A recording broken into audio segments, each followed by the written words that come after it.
Hi guys, welcome back to my channel. Today I'm going to show you how to change days of mail to synchronize in Gmail app on Android.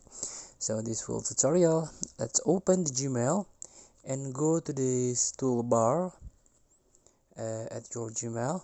On your Gmail, you can scroll down and go to the settings,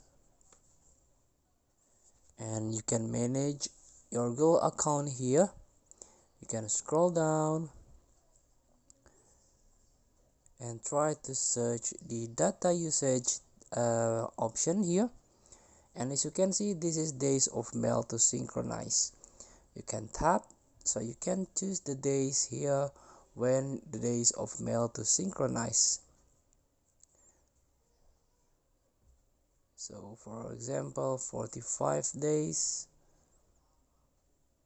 here, and okay. So feel free to try. Thank you for watching. Don't forget to comment, like, and subscribe, and click this button below. See you in the next video.